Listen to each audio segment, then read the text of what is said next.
സദാശിവസമാരംഭാം ശങ്കരാചാര്യമധ്യമാം അസ്മദാചാര്യപര്യന്താം വന്ദേ ഗുരുപരമ്പര.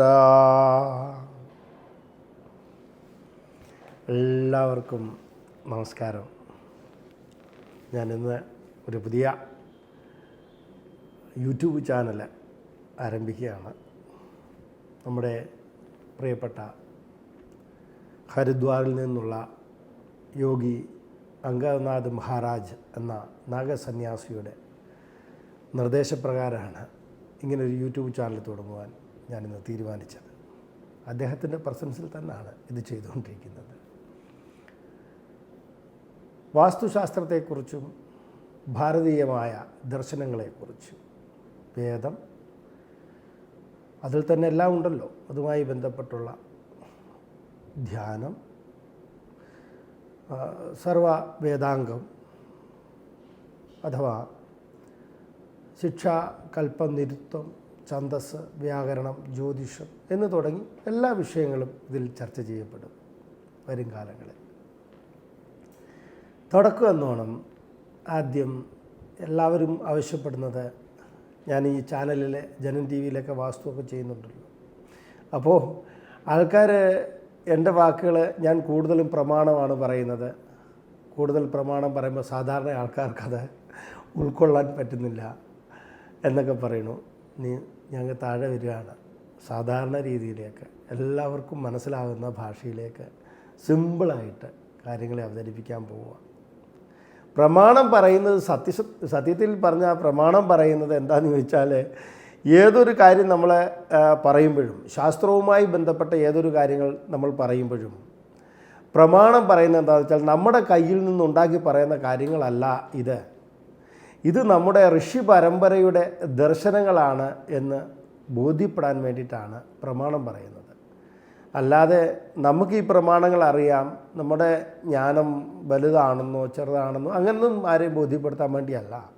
ഏത് കാര്യത്തിനും ഒരു പ്രമാണമുണ്ടല്ലോ, അതുകൊണ്ട് പറയുന്നേ ഉള്ളൂ. എന്നാൽ നമ്മൾ ഇന്ന് തുടങ്ങുന്ന ഈ യൂട്യൂബ് ചാനലിൽ കൂടുതൽ പ്രമാണങ്ങളൊന്നും ഞാൻ പറയാൻ ഉദ്ദേശിക്കുന്നില്ല. എല്ലാവർക്കും മനസ്സിലാകുന്ന രീതിയിൽ വാസ്തുശാസ്ത്രത്തെ നമുക്ക് ഉപയോഗപ്പെടുത്താം. ഒന്നാമതായിട്ട് നമുക്ക് വേണ്ടത് ശുദ്ധിയുടെ കാര്യമാണ്. ഏത് കാര്യത്തിനും നമുക്ക് ശുദ്ധി ഒരു പ്രധാനമാണല്ലോ.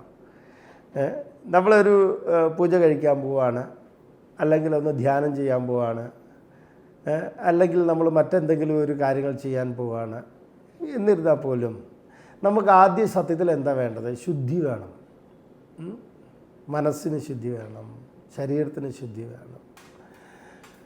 അപ്പോൾ ആൾക്കാർ ചോദിക്കും, ശരീരം അങ്ങനെ ഇരുന്നാൽ എന്താ, മനസ്സ് ശുദ്ധമായി പോയാൽ പോരെ എന്ന് ചോദിക്കും.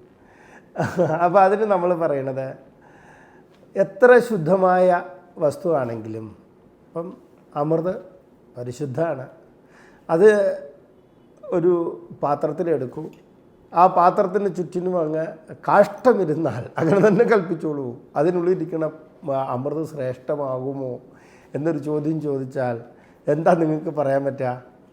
ആകുമെന്ന് പറയുന്നവരുണ്ടാവും, ഇല്ലെന്ന് പറയുന്നവരുണ്ടാവും. അപ്പം ആദ്യം വേണ്ടത് നമുക്ക് ശുദ്ധിയാണ്. ഒരു വീടിൻ്റെ ശുദ്ധിയിലേക്ക് കടക്കാം. നമുക്ക് ക്ഷേത്രങ്ങളിലേക്ക് പിന്നീട് വരാം. അടുത്ത എപ്പിസോഡ് വരുമ്പോൾ ഞാൻ നമ്മുടെ ഗുരുപരമ്പരയെക്കുറിച്ചും മറ്റ് ഡീറ്റെയിലുകളും ഒക്കെ ഞാൻ പറയാം. അപ്പോൾ നമുക്ക് ആദ്യം വേണ്ടത് ശുദ്ധി. നമ്മുടെ വീടിൻ്റെ ഏത് ഭാഗം നമുക്ക് ശുദ്ധമായിട്ടിരിക്കണം എന്നുള്ളതിനെക്കുറിച്ച് പറയാൻ പോവുകയാണ്. വളരെ ശ്രദ്ധിക്കണം ആ കാര്യം. നമ്മൾ വീടിന് വാസ്തുവൊക്കെ നോക്കാൻ പോകുന്നു, ഒത്തിരി പേരെ സമീപിക്കുന്നു.